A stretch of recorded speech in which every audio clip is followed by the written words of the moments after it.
मैं तो कफज हूँ।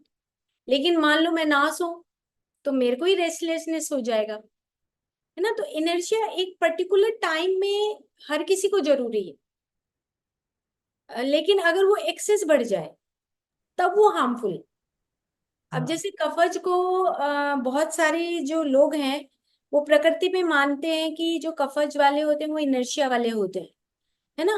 वो इनर्शिया नहीं, अगर जो एक पोर्शन में 6 घंटे की नींद है, वो 6 घंटे की नींद लेके अगर वो 10 घंटे की नींद ले या 8 घंटे की नींद ले तो नुकसान करेगा ना। तो इनर्शिया उस लेवल पे नुकसान करता है, मतलब हाँ। कि जो आलस है हाँ। वहां पे नुकसान करेगा।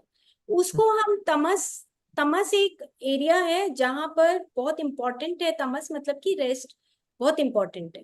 हम्म। लेकिन अगर वो रेस्ट इतना लंबा हो जाए तो तब तमस माना जाएगा। हाँ, पर जरूरी है ना तमस भी तो भाई, नाइट में या अपने दिन भर के लिए रेस्टिंग और अपना रिलैक्सेशन भी तो जरूरी है। यस बिल्कुल। हाँ, तीनों का कॉम्बिनेशन अपने में रहता कॉम्बिनेशन है। बैलेंस बना के चलना है। हाँ, बाकी जो आपने बताया ना वातज के लिए, हम्म, चाहे सोरासिस बताए चाहे और भी बोले, और आपने जो कहा कि पैम्पर होना पसंद करते हैं, तो वाकई मैं, मतलब मुझे लगता है कि मुझे पैम्पर किया जाए। और अगर मेरी प्रवृत्तियों को मैं देखती हूँ तो मुझे कोई गेस्ट आता है तो कोई नाराजगी नहीं होती, और मतलब मुझे एक ही चीज से चिढ़ होती है, जब मुझे इग्नोर किया जाता है। हम्म। मान लो मैंने किसी को मैसेज किया और उसने मुझे रिप्लाई नहीं किया 2-3 दिन, तो फिर मुझे इरिटेशन होता है। वो मैं अब पहचान रही हूँ कि ठीक है, वो बिजी होगा या हम्म। अभी हम्म। मूड में नहीं होगा बात करने के या मैसेज करने के। तो वो मैं पकड़ती हूँ अपनी गलतियों को कि मैं इतनी एरोगेंट क्यों हो रही हूँ। फिर मुझे लगता है एरोगेंट नहीं, जैसे अभी आपने प्रवृत्ति बताई ना, जब भी मैं प्रवृत्ति के बारे में ही बात कर रही हूँ, कि हम्म। मेरा वो एक शायद कोई पास्ट लाइफ का होगा कि मैं, कोई मुझे इग्नोर करता है वो मुझे नहीं समझ में आता। मतलब मुझे एक्नॉलेज किया जाए, ये मेरा एक रूल है, मतलब मेरा अपनी लाइफ का एक रूल है, हम्म। मेरा रूल नहीं है। मतलब मैं, मेरे को ऐसा लगता है कि मुझे एक्नॉलेज किया जाए। हम्म। हम्म। फिर आपने जो नर्वस सिस्टम का बताया ना, उसमें मुझे थोड़ी चिंता हो गई, क्योंकि आपने कहा कि नर्वस सिस्टम में बहुत होता है, तो मुझे लगा कि मैं आपसे पूछूं कि ये वातज वालों के लिए नर्वस सिस्टम का क्या है रोल का। जैसे वात वालों का ना, जैसे वो लाइट वेट होते हैं, और ना वात का वो अगर मान लो वातज दोष है, वात दोष हम माने, हाँ। एक नेचुरल प्रकृति है किसी की, हम आपको नहीं लेते, हम एक वात हम्म। दोष वाले की एक नेचुरल प्रकृति है। अब उनके पास जो एक नर्वस सिस्टम उनको मिला है इस लाइफ में, उनको बहुत संभाल के रखना है, ठीक है। उसका नरिशमेंट बहुत इंपॉर्टेंट है।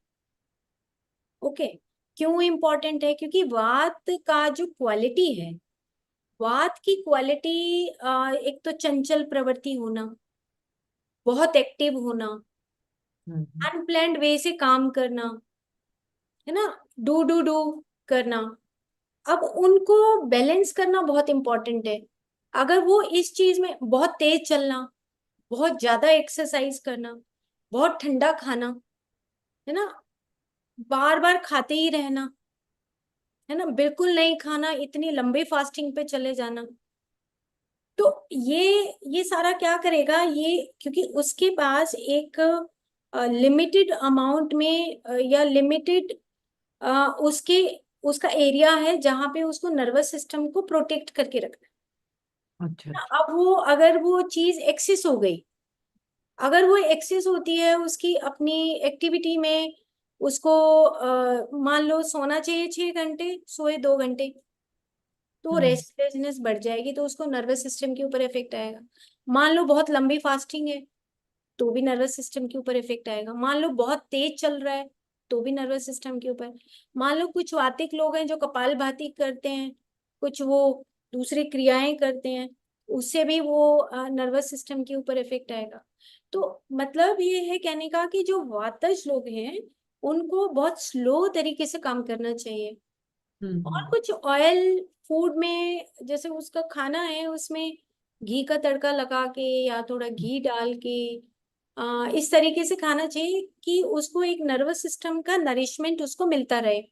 हम्म। हाँ, क्योंकि हमने जब बात की थी नर्वस सिस्टम की, तो हमने ये बात की थी कि जो न्यूरॉन्स हैं वो प्रोटीन और फैट से बने हुए होते हैं, तो उनका बॉडी मसाज बहुत इंपॉर्टेंट है उनके लिए, जो वातज होते हैं। अब जिनके पास कफ ऑलरेडी, जिसके पास ऑयल बहुत है, वो क्या करेंगे मसाज करवा के? हमारे जैसे को मसाज की इतनी ज्यादा जरूरत नहीं होती, इतनी वात वालों को होती है।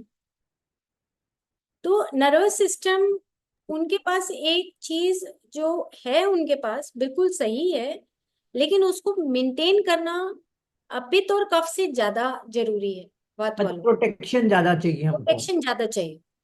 अब हम्म। जैसे पित्त वाले हैं, उनके पास फायर है, फायर है तो उनको अपनी प्लेटलेट्स का, उनको अपने ब्लड का, उनको अपनी स्किन का, उनको अंदर की जो मिकोजा है, ज्यादा वो स्पाइसी फूड खाएंगे तो वो मिकोजा जल जाएगी, अल्सरेशन हो जाएगा।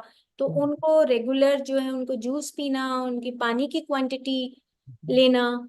तो अब उनके पास है तो सारी चीजें, लेकिन अब उनको ध्यान रखना पड़ेगा कि भाई अगर मैं पित्तज हूँ, मेरे पास फायर है ज्यादा, तो उनको अपने उस एरिया को मेंटेन करके रखना पड़ेगा। अगर वो एरिया मेंटेन नहीं करेंगे तो अल्सरेशन हो जाएगा, तो वो इम्बेलेंस हो गया पित्त का। सेम इसी तरह कफ वालों का है, कि कफ वालों के पास फायर एलिमेंट नहीं होता। अगर वो बार बार खाते रहेंगे, बार बार खाते रहेंगे, उनके पास फायर ही खत्म हो जाएगा, तो मोटापा इतना हो जाएगा उनको, और उनका सब चीजें वीक होनी शुरू हो जाएंगी, यस। है ना, जॉइंट्स पेन आ जाएंगे उनको। हम्म। क्योंकि आप जब बता रहे थे ना, तो मैं अपने फैमिली मेंबर्स, अपने रिलेटिव्स जो क्लोज हैं, उनका सब ऐसे डायग्नोस करते जा रही थी अपने दिमाग में, तो मुझे लग रहा था कि हाँ, काफी कुछ है सही। तो चलिए मैं सुरभि का क्वेश्चन लेती हूँ। यस सुरभि जी। हेलो। नमस्कार नीता जी। नमस्ते संगीता जी। तो मुझे लगता है कि हर दिन तो मैं हर दिन आ ही जाती हूँ सबसे पहले कि इतना क्यूरियोसिटी में भी शायद मेरा कोई नेचर पता चल जाए कि क्यों है हर चीज में क्यूरियोसिटी इतना। और मुझे लगता है कि मैं भी बातज ही हूँ। मुझे बिल्कुल तीखा खट्टा वो बिल्कुल पसंद है, मीठा बहुत पसंद है। बाल भी बहुत जल्दी ग्रे हो गए, अभी मैंने कलर किया हुआ है तो बहुत जल्दी ग्रे हो गया है। और सोती बिल्कुल नहीं थी। मतलब नहीं थी इसलिए बोल रही हूँ कि कोविड के बाद जो मैं मेरे पे ट्रांसमिशन चेंज आया है कि योगा करना शुरू कर दी और मेडिटेशन कर दिया। मुझे लगता है कि ये चेंज भी हो सकता है या बैलेंस हो जाता है, क्योंकि अब तो मैं जो 6 घंटा सोती हूँ फिर वही मुझे कुछ नहीं पता चलता। पहले मैं 3 3 दिन तक नहीं सोती थी, ना दिन में ना रात में, ना दिन में रात में। सो इतना ज्यादा अभी चेंज हो गया है। और पहले मैं रेस्टलेस होती थी, हर चीज में नर्वस हो जाती थी, मुझे बहुत टेंशन हो जाता था। और जैसे नीता जी ने बोला, मुझे कभी पिंपल्स तो कभी भी नहीं आया है। स्किन नॉर्मल है, ड्राई नहीं है या ऑयली नहीं है। लेकिन हाँ, मैं डेफिनेटली अपना केयर करती हूँ इसलिए नॉर्मल रहता है। लेकिन ये अभी 2 साल में 3 साल में अभी चेंज हो गया है। जो नर्वसनेस नहीं आती है, टचवुड अभी, जैसे किसी चीज के लिए मैं परेशान नहीं होती हूँ आजकल। खाना भी बैलेंस हो गया है, पहले एक्यूट कंस्टिपेशन था। अ, अब जैसे क्या ये बैलेंस मेरा चेंज हो गया या बैलेंस हो गया मेरा जो नेचर है। जैसे अब मैं आपसे पूछी कि आप स्टूल कितनी बार जाती हैं दिन में? एक ही बार। एक बार जाते हो, ठीक है। ये वात और कफ का लक्षण है, मतलब ये एक बार जाना, है ना। ओके। तो जैसे अब आप मेडिटेशन करते हो, योगा करते हो, तो जैसे कॉन्स्टिपेशन आप पहले बता रहे हो, तो है तो ये प्रकृति आपकी वातज और कफज, मुझे जो आपको देखने से लग रहा है। तो कहीं अगर वात बढ़ जाता है, और वात बढ़ गया और कफ वैसा का वैसा है, मान लो वात का कुछ रेशो बढ़ गया, तो वात का जैसे रेशो बढ़ेगा तो आपको जो इरिटेशन है, जो फियर है, और जो कॉन्स्टिपेशन है, जो रेस्टलेसनेस है, ये ऑटोमेटिकली डिसऑर्डर में चेंज हो जाएगा, क्योंकि या तो बात घट गई है या बात बढ़ गई है। अगर बात घट जाएगी तो आपका वेट लूज हो जाएगा, लेकिन बात कफज में जो होता है वो वेट नॉर्मल ही रहता है, मतलब ऐसा इतना घटता नहीं है। लेकिन कुछ मेरा और जो चीजें जैसे घटता है फियर हाँ बढ़ता है। घटता मतलब बढ़ता नहीं है, है ना, ना। वेट आपका एवरेज ही रहता है। हाँ बिल्कुल। मैं मतलब सोचिए कि 2-3 किलो में इधर उधर होती है, 2 किलो बढ़ गया तो बहुत इजीली कम हो जाता है। इजीली कम और हो। तो वात कफज है ये और पहले बहुत था। बॉडी पेन भी रहता था बहुत ज्यादा, लेकिन अभी 2-3 साल में जब से मैं डेफिनेटली बोलूंगी मेडिटेशन और योगा के बाद वो सारा चेंज हो गया है। हाँ, वो बैलेंस हो गया है इवन, हाँ हाँ हाँ हाँ। वो बैलेंस हुआ। तो फिर अच्छी बात है फिर तो। अच्छा है। लेकिन मेरा जो था एकदम एक्सट्रीम था, मतलब पहले 4 साल पहले बहुत तो आपका जो सवाल है उससे एक चीज और भी आती है कि जो प्रकृति होती है ना वो नहीं बदलती है, ओके। प्रकृति चेंज नहीं होती। हम लर्न करते हैं कुछ चीजें, जैसे प्रकृति का मतलब एक चीज और भी आप समझिए कि जैसे हम बच्चे होते हैं, यंग होते हैं और बूढ़े हो जाते हैं। तो बूढ़े होने के वक्त सबके जोड़ों में दर्द होता है, सब थोड़ा सिकुड़ जाते हैं, सब वीक हो जाते हैं। तो हम कहते हैं भाई सबकी वात बढ़ गई है ना। चाहे फिर वो वातज है, पित्तज है, कफज है, वात बढ़ गई है, भाई ये वात रोग इस बुढ़ापे में होना ही है ना। और जैसे यंग होते हैं तो यंग में क्या होता है, टेक्सचर अच्छा होता है, उनका खाना अच्छा होता है।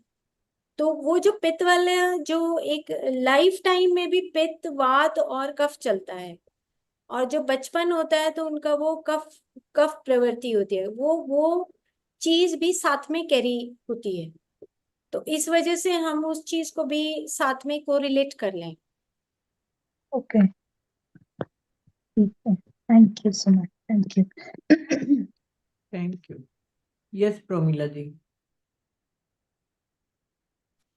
नमस्ते नमस्ते नीता मैम। नमस्ते। मैम आप लोगों की ये पूरा सेशन से हमें ये पता चलता है कि मैं भी बहुत प्रकृति की ही हूँ। और जैसे शोभी जी ने बताया कि जैसे आपने बताया कि प्रकृति चेंज नहीं होती मैम। तो मैम जैसे हम क्या बोलूँ उसको, हम ध्यान में आने के बाद हमारे इमोशंस सिकुड़ जाते हैं, हमें लड़ाई नहीं करनी, हमें जज नहीं करना, तो वो चीजें बाहर से हम दिखा सकते हैं लेकिन अंदर से नहीं जा पाई हैं अभी। तो वो क्या चीजें हमारी एक प्रकृति को कम या ज्यादा कर सकती हैं? नहीं, जो प्रकृति हमारी ऑलरेडी मनस के तल पे है, ठीक है, मनस के तल पे देखो, मतलब वही एग्जाम्पल जैसे आपने भी बहुत अच्छी बात बताई कि जैसे अभी हम बात कर रहे थे कि इरिटेशन, जेलस फील करना, है ना। हम एक जेलस को ले लेते हैं, चलो। अब मान लो कि मेरे कोई कॉम्पिटिटर है और मुझे उससे जलन होती है, तो ये मेरी एक प्रवृत्ति हो गई ना, ये मेरी प्रवृत्ति है। तो मेरे को वो जो जेलस फील हो रही है वो मेरी एक प्रकृति प्रवृत्ति है। अब उस प्रवृत्ति को मुझे इस लाइफ में मेरे लिए वो एक लेसन है, मुझे वो सीखना है, ठीक है। वो सीखते सीखते जो अब आप मेडिटेशन की जो बात कर रहे हो कि वो अंदर से, ठीक है, सुपरफिशियली धीरे धीरे वो नहीं पता लगता लेकिन अंदर वो रहती है, ठीक है, रहती है। रहती है। ये बात ओके, ये मेरी प्रकृति है, प्रवृत्ति है, प्रकृति एंड प्रवृत्ति है। अब मुझे इसी से लर्निंग करना है ताकि मैं उस इस लाइफ की प्रकृति को, जो मेरे इम्बैलेंस था, मेरा जो दोष था मेरा, उस चीज को मैं तोड़ पाऊं। जो मैंने स्टार्टिंग में बोला था कि एक जो दोष होता है, दोष मतलब कि मैं एक इम्बैलेंस को लेकर आई हूं, लेकिन वो इम्बैलेंस के जरिए मैं सीख रही हूँ, है ना। वो चीज मुझे खत्म करनी है। जैसे इमोशंस की आपने बात की, है ना, कि इमोशन, अब जैसे कफ वाले ही होते हैं उनके, वो इमोशनल होते हैं, बात वाले भी इमोशनल होते हैं, मतलब हम अलग अलग तरीके से उसको देखें। मेरे इमोशंस ऐसे हैं कि अगर मैं नाराज हो जाऊं तो मैं 2 दिन 3 दिन लिंगर ऑन होगा, क्योंकि मेरी प्रकृति ऐसी है। अब मुझे इसी चीज को सीखना है कि मैं उस चीज को कैसे सीखूं, तोड़ूं उसको। मेरे पास वो दोष है और वो दोष जो है मुझे अब धीरे धीरे वो लर्निंग प्रोसेस से ठीक करना है, लेकिन प्रकृति मेरी वैसी ही रहेगी। क्यों? अब एक चीज और इसमें आती है कि जब हम किसी की नाड़ी देखते हैं तो नाड़ी में हम सबसे पहले जैसे ये हाथ लगाते हैं तो हम वो ये विकृति को देखते हैं, और फिर जैसे हम उसको प्रेस करेंगे तो प्रकृति हमें फील होती है कि वातज है, पित्तज है, कफज है। बट ये विकृति क्यों देखी? क्योंकि हमारी बॉडी के चारों तरफ वो आधा आधा इंच, आप याद करिए सेकंड एपिसोड में, कि आधा इंच प्राण में शरीर है और उससे आधा इंच मनोमय शरीर है। ये सारी इंफॉर्मेशन हमारी स्किन के ऊपर है। तो जैसे ही हम हाथ रखेंगे वो विकृति आएगी कि उसके मनस में क्या चल रहा है ना। तो ये जो हमारे दोष हैं ये हमें बताते हैं कि तुम किस तरह की व्यक्ति हो। अहंकार मतलब कि तुम्हारी आइडेंटिटी क्या है। हम कहेंगे अरे उसके पास नहीं जाते, वो डॉक्टर के पास वो टाइम तो देती नहीं है, वो इरिटेट हो जाती है ना। तो हम उसकी प्रवृत्तियों को बता रहे हैं क्योंकि हमें वो दिखाई दे, ठीक है, और उसी चीज को उसको ठीक करना चाहिए। मैम जैसे आपने बताया कि ये चीज मेरी है, इसी पे मैं ही रहूंगी इस पे।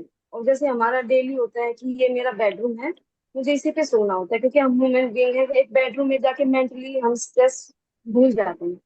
जैसे ही मैं कमरे में आती हूँ तो मेरे बेड पे सासू में ऐसे लेटी होती हैं, तो मुझे ना ये होता है क्या करूं, मैं कह नहीं सकती, लेकिन मैं बाहर आ जाती हूँ। इस चीज से कैसे निकलूं? कोई बात नहीं, लेटी है लेटी रहने दो। मैं मतलब बाहर ही निकल पाती हूँ इस चीज से कि बेड पे अगर 8 बजे घुसी है तो 10-11 बजे तक वहीं रहेंगी। मैं बाहर घूमती रहूंगी, कहीं यहाँ मेडिटेशन कर ली, कभी यहाँ। फिर सोचती हूँ अरे यार इनका ही तो है, हमारा क्या है, कोई बात नहीं। लेकिन बाहर नहीं निकल पाती, इमोशंस अंदर होते हैं, वो बाहर नहीं दिखा पाती मैं। क्योंकि मुझे एक वो भी होता है कि मैं ध्यान कर रही हूँ, मुझे ना तो जज करना है ना किसी को डांटना है। तो ये चीज मेरे अंदर जा कैसे सकती है कि चलो रहने दो, बैठ जाओ। ये क्वेश्चन है जिसका उत्तर ढूंढना होता है, ठीक है। और ये बहुत अच्छा है जो आपने अभी जो सवाल किया है या जो आपने अपनी उस सिचुएशन को बताया। ये हम्म। जो सिचुएशन है ये सिचुएशनल क्रिएटिविटी। देखो अब सिचुएशनल क्रिएटिविटी की बात की थी कि अब पर्टिकुलर डे पर आपको एडजस्ट करना है, लेकिन पर्टिकुलर डे पे अगर आप थके हुए हैं तो आपको वो बात सबके सामने रखनी भी है। समझ हम्म। रहे हैं आप? आपको वो रखनी है। ये नहीं कि मैं मेडिटेशन करती हूँ तो मैं अवॉइड कर दूंगी उस चीज को, हाँ मैम। दूसरों को बताऊंगी ही नहीं कि भाई मेरे को ये दिक्कत है। समझ रहे हैं कि मेडिटेशन का मतलब होता है कि you are in awareness at particular moment. अब किस आंसर की रिक्वायरमेंट है? क्वेश्चन सेम खड़ा है कि मेरे रूम में जो आप बता रहे हैं कि वो 8 बजे 9 बजे 10 बजे तक रहते हैं, बट अगर आप वो रोज ऐसा करोगे तो वो एक उसकी हैबिट बन रही है और आपकी भी डेली हैबिट हैबिट बन है। रही है, आप सप्रेशन कर रहे हो। तो भूलना, हाँ ये बस भूलना। ये चीज पता होनी चाहिए कि आपका जो आपकी गुड थिंग्स बैड थिंग्स सबको पता होनी चाहिए। घर में पता होना चाहिए कि उसको ये पसंद है, उसको ये नहीं पसंद है। बाकी वो आपके लिए करते नहीं करते वो एक अलग मैटर है, लेकिन पता होना चाहिए कि अच्छा क्या है बुरा क्या है, वो कैसा पसंद करती है ना। तो ये एक सिचुएशन के ऊपर डिपेंड करता है कि उस पर्टिकुलर डे पर आपको वो चीज कब कहनी है, कैसे कहनी है और किस तरीके से आपको बताना भी है। समझ रहे हैं? कई ये बार क्या होता है कि सप्रेशन हम नहीं पता करना है। नहीं कब सप्रेशन ऑफ से emotions is Pramila ji not good. पहले भी संगीता जी ने बोल चुका है, फीडिंग हैबिट्स आप देते हो फिर उसके बाद रोते हैं, तो प्लीज अब नहीं आप। वो झगड़े से बचने के लिए हमें पता है सामने वाला गलत कर रहा है, वो झूठ बोल रहा है, लेकिन बस झगड़ा सामने करेगी, वाले को छोड़ छोड़। छोड़ो, आप सामने वाले को छोड़ दो। आप हम्म। अपने ही जो स्पिरिचुअलिटी है ना उसमें द फर्स्ट रूल इज आप नो इंटरफेरेंस। यानी कि अगर किसी की बात भी कर रहे हैं ना तो वो भी इंटरफेरेंस अलाउड नहीं होता स्पिरिचुअलिटी में। वो होता है कि आप अपनी बात को किसी दूसरे के सामने कैसे रख रहे हैं, है ना। आप अपनी बात को ये समझा सकते हैं कि देखो मेरा टाइम 8 बजे रूम में आने का है और मैं आपसे चाहूंगी कि यहाँ पर ना बैठे। आप एक बार बताओगे, 2 बार, 10 बार बताइए, वो माने नहीं माने वो उनका एरिया है। समझ रहे हैं आप? लेकिन अगर आप नहीं बताएंगे तो ये भी फॉल्ट है, ये भी एक लर्निंग है। गॉड बनने के लिए आपको हर चीज सीखनी पड़ेगी, समझ रहे हैं आप? गॉड बनने के लिए आपको हर उस चैलेंज से निकलना पड़ेगा, आप गॉड बनना चाहते हैं तो। चलिए, थैंक यू, थैंक यू। ठीक है, थैंक ये यू। अनुषा जी, आखिरी क्वेश्चन ले रही हूँ मैं। इसके बाद और एक किसी ने हाथ उठाया तो आज नहीं लेंगे दीपा जी, आज अनुषा जी का लास्ट लेंगे। Yes Anusha ji. Good evening ma'am. Firstly deep gratitude, इतना ब्यूटीफुल सेशंस लेते हैं आप, इतना नॉलेज, इतना इंफॉर्मेशन देते हैं, शायद हम बहुत पार्शियली एब्जॉर्ब कर पाएंगे एंड वापस रिपीटेडली देखेंगे। अ क्विक क्वेश्चन, आप जब भी प्रकृति बता रहे थे तो मैं शायद अपना पित्तज प्रकृति से ज्यादा एसोसिएट कर रही थी, मतलब काफी सारे कैरेक्टरिस्टिक्स, बट सम कैरेक्टरिस्टिक्स उसमें से नहीं आया, जैसे वायु होगा उसमें एसोसिएट कर रही थी। तो ये क्या बोलते हैं, जो there is one which is over powering प्रकृति and there is one which is trailing, तो हर किसी के साथ दो प्रकृति होता है एंड ये कभी चेंज होता है, कैसे होता है ये? हर किसी का दो, बोला गया है कि दो प्रकृति का रेशो होता है ना। किसी किसी का, जैसे आपने बताया कि पित्तवातज, आप लग भी रहे हो, आपके बालों से मुझे टेक्सचर से दिख रहा है, फेस से दिख रहा है। तो क्या होता है कि ये अलग अलग रेशो में रहेगा, ठीक है। अब जो पित्तज है, जो बाय बर्थ ही आप फायर लेकर आए हो, ठीक है, और बाय बर्थ ही आप एयर एलिमेंट लेकर आए हो। अब वो चेंज नहीं होता। वो प्रकृति का मतलब, हमारी जितने भी हमारे गुण हैं, एट्रीब्यूट्स हैं, उनके माध्यम से हमें पता लग जाएगा कि सामने वाले की प्रकृति कैसी है। एक बार तो हम देखेंगे, डायग्नोज करेंगे फीचर्स को देखकर, लेकिन धीरे धीरे वो 2 बार, 3 बार, 4 बार जब बात होगी, तब उसकी रियल जो पिक्चर है, उसके एट्रीब्यूट सामने आएंगे। तो ये चेंज नहीं होता, ये एज इट इज ही रहते हैं। चेंज होने का मतलब ये होता है कि हम उससे सीख क्या रहे हैं, है ना। कि जैसे मान लो कि सिटिंग हैबिट है। अब मैं, मेरी अगर जो पित्त वाले हैं, ओके पढ़ा नहीं, तो जैसे पित्त वाले हैं, अगर वो अब इतना ज्यादा स्पाइसी खाएंगे खाएंगे तो क्या होगा? एट लास्ट उनको कुछ ना कुछ अल्सरेशन होगा, ब्लड प्रेशर का प्रॉब्लम आ जाएगा, स्किन का प्रॉब्लम आ जाएगा। तो चेंज नहीं होता, ये लर्निंग है प्रकृति के साथ कि मुझे ज्यादा स्पाइसी नहीं खाना है ना। तो ये लर्निंग प्रोसेस साथ साथ चलता है बार बार। इसीलिए बोला जाता है कि Ayurveda is a lifestyle. Ayurveda is not for treatment, Ayurveda is a lifestyle. तो इसीलिए प्रकृति बोलते हैं कि भाई प्रकृति के अकॉर्डिंग हमें हर रोज एक नई लर्निंग होती है। तो वो नई लर्निंग है, हर हर प्रकृति से हमें सीखने को मिलता है। ओके, समझ रहे हैं? If we master on that learning, so next हम जब भी बर्थ लेते हैं तो प्रकृति वो ये चेंज होता है, रेशियो चेंज होता है। यस, हर हर लाइफ में हम अलग नक्षत्र से आएंगे। हाँ ठीक है, मान लो इस बार मैं हस्त नक्षत्र से आई हूँ, हाँ और हो सकता है मैं नेक्स्ट लाइफ में भी हस्त से आऊं, अगर मैं अपने आप को सुधार नहीं कर रही हूँ। अच्छा हाँ और मैंने अपनी उस लाइफ में कोई चेंज नहीं किया, कुछ नया नहीं सीखा, है ना, और मैं कुछ इवॉल्व नहीं हुई, तो हो सकता है कि मैं सेम में आऊं। लेकिन जो ये 27 नक्षत्र हैं, या हम हर बार अलग अलग नक्षत्र से आते हैं। तो अलग अलग नक्षत्र से इसलिए आते हैं कि मैंने इस लाइफ में, मेरे पास पित्त नहीं है, मान लो अब मेरे पास नहीं है पित्त, लेकिन मैं तो जेलस करने लगी, हाँ है ना, और मेरी फूड हैबिट्स भी चेंज हो गई।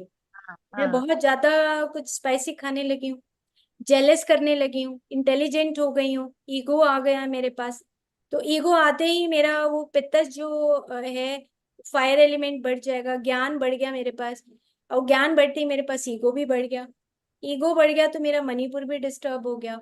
तो मेरे को नेक्स्ट लाइफ में मेरी मणिपुर से रिलेटेड मेरे ऑर्गन्स की डिजीज आ जाएंगी, बिकॉज मैंने उन एनर्जीज को कहीं ना कहीं अपने सराउंडिंग में छोड़ दिया है ना। तो इसीलिए लर्निंग प्रोसेस होता है, क्योंकि प्रकृति जो होती है वो हमें हर रोज कुछ ना कुछ सिखाती है। कि देखो आप अपना बिहेवियर को देखो, है ना, आप किस तरीके से रूटीन में काम करते हो। तो प्रकृति एक बहुत बड़ा सब्जेक्ट है। उसको अभी मतलब क्या है कि बहुत वो छोटा बना दिया गया है कि ठीक है प्रकृति जांचो।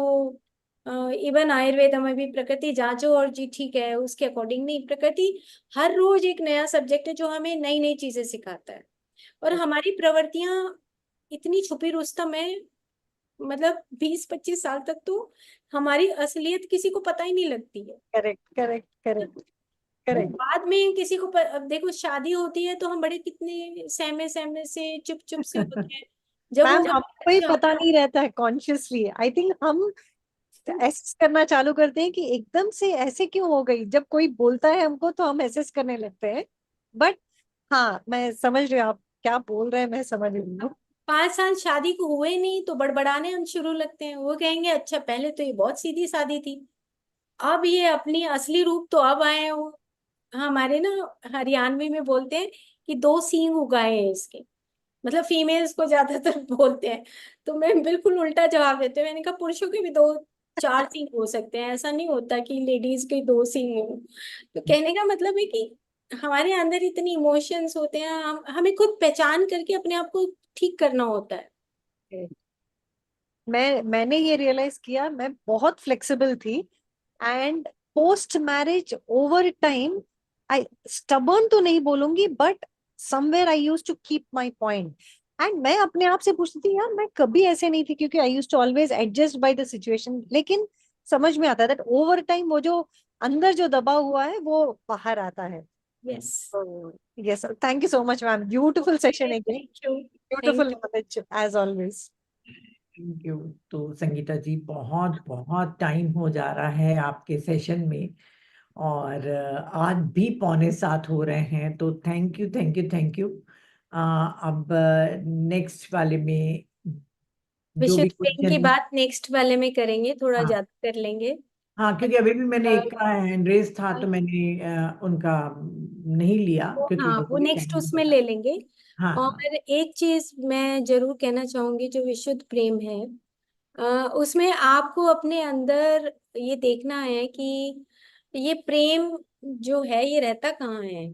आपको नेक्स्ट बार मैं आपसे सवाल करूंगी कि आप ये बताओ कि ये प्रेम है कहाँ, रहता कहाँ है। अब 1 हफ्ते का टाइम है, आप ट्रायल करके देखना कि ये रहता कहाँ है। ये हाँ, क्वेश्चन मुझे लग इसका रहा है स्वरूप क्या है।